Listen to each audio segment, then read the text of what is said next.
Здравствуйте, друзья, подписчики и зрители моего канала. Сегодня будет обзор нашего камина спустя 2 года после окончания строительства. Это уже 4-я серия этого объекта. В первых 3 фильмах я рассказывал про этапы строительства. Если вы не видели предыдущие серии, не беда. В описании под видео будут ссылки на все части. Сегодняшний приезд не связан с тем, чтобы только снять видео готового камина в интерьере и показать вам. На самом деле я приехал по гарантии. Случилось так, что в один прекрасный момент, когда дрова в топке горели, произошла обратная тяга. В топке горение прекратилось, образовалось большое скопление дыма в топочной камере, и дым стал просачиваться через примыкание дверки к корпусу топки.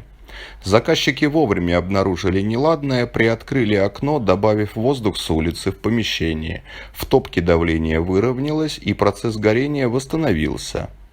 Проверив весь комплекс, причина была обнаружена.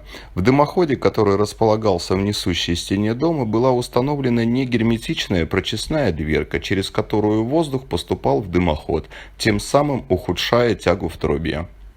Герметичность восстановил, использовал жесткую негорючую изоляцию и слой фольги. Теперь все в порядке. Перейдем к камину. Обратите внимание, как смотрится кирпич на облицовке. Мы использовали кирпич ручной формовки. Швы между кирпичами затерты цветным раствором.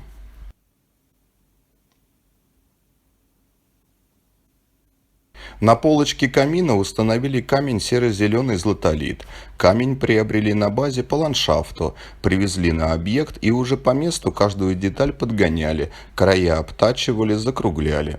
В итоге получилось очень интересное решение. Заказчикам нравится.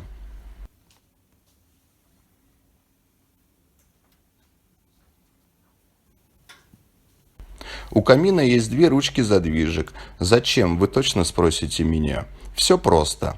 Первая задвижка перекрывает дымоход, чтобы тепло из топки после окончания горения не уходило в трубу. Вторая задвижка относится к воздуховоду, по которому поступает горячий воздух в 2 комнаты на 2-м этаже.